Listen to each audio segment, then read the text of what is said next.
ഇടുക്കി ജില്ലയിൽ തൊടുപുഴയ്ക്കടുത്തുള്ള ഇടവെട്ടി ശ്രീകൃഷ്ണസ്വാമി ക്ഷേത്രത്തിൽ എല്ലാ വർഷവും കർക്കിടകം 16-ന് ഓഗസ്റ്റ് 1-ന് നടക്കുന്ന എല്ലാ വർഷവും കർക്കിടകം 16-ന് ഈ വർഷം അത് ഓഗസ്റ്റ് 1-ാം തീയതിയാണ് നടക്കുന്ന ഔഷധ സേവയ്ക്ക് പലരും ചോദിക്കുന്ന ഒരു സംശയം എന്തൊക്കെ അന്ന് വന്നാൽ നേരിട്ട് വന്നാൽ ചെയ്യാൻ സാധിക്കുന്ന വഴിപാടുകൾ എന്തൊക്കെ എന്നുള്ളതാണ്.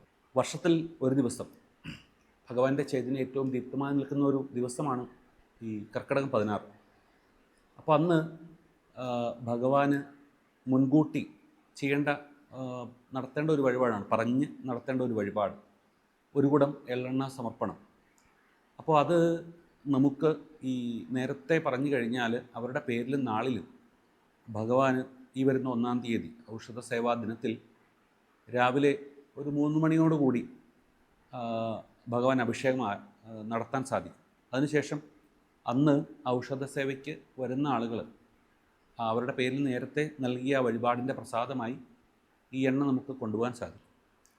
അതുപോലെ തന്നെ അന്ന് വരാൻ സാധിക്കുന്നില്ല, തീരെ നിവൃത്തിയില്ലെങ്കിൽ ഈ ഒരു വഴിപാട് ചെയ്താൽ അതിൻ്റെ ഒരു പ്രസാദം നമുക്ക് അവരുടെ പേരിലും നാളിലും നടത്തിയ ഒരു പ്രസാദം അഡ്രസ്സ്, പിൻകോഡ്, ഫോൺ നമ്പറൊക്കെ നൽകിയാൽ നമുക്ക് അയച്ചു കൊടുക്കാൻ സാധിക്കും. അപ്പോൾ അന്ന് ഭഗവാന്റെ ചൈതന്യം ഏറ്റവും ദീപ്തമാണ്. രോഗങ്ങൾ ശമിക്കാൻ, അല്ലെങ്കിൽ കുട്ടികൾക്ക് ബുദ്ധിശക്തി വർദ്ധിക്കാൻ, അവർ പഠിച്ച കാര്യങ്ങളൊക്കെ യഥാസമയം മനസ്സിലേക്ക് ഓർമ്മ വരാനൊക്കെ എന്താണ് ഈ ഒരു ഔഷധ ഗുണമുള്ള എണ്ണയാണ്. അതായത് ലോകമെങ്ങും സൗഖ്യം നിറയ്ക്കാൻ 5000 വർഷങ്ങൾക്കും അപ്പുറത്ത് ദ്വാപരയുഗത്തിൽ ആയുർവേദത്തിൻ്റെ ആചാര്യന്മാരും ദേവവൈദ്യന്മാരുമായിരുന്ന അശ്വനി ദേവന്മാരുടെ പുത്രൻ നകുലൻ പ്രതിഷ്ഠിച്ചതാണ് ഭഗവാന്. അതുകൊണ്ട് തന്നെ ഭഗവാൻ അഭിഷേകം ചെയ്ത എണ്ണ അത്ഭുതകരമായ ഫലസിദ്ധിയുള്ളതാണ്. അന്ന് ഓഗസ്റ്റ് 1-ന് നടക്കുന്ന ഔഷധ സേവയ്ക്കുള്ള ഈ ഭഗവാനുള്ള ഒരു കുടം എള്ളെണ്ണ സമർപ്പണം. അപ്പോൾ എല്ലാവരെയും ഈ വരുന്ന ഓഗസ്റ്റ് 1-ന് നടക്കുന്ന ഇടവെട്ടി ഔഷധ സേവയിലേക്ക് ക്ഷണിക്കുകയാണ്.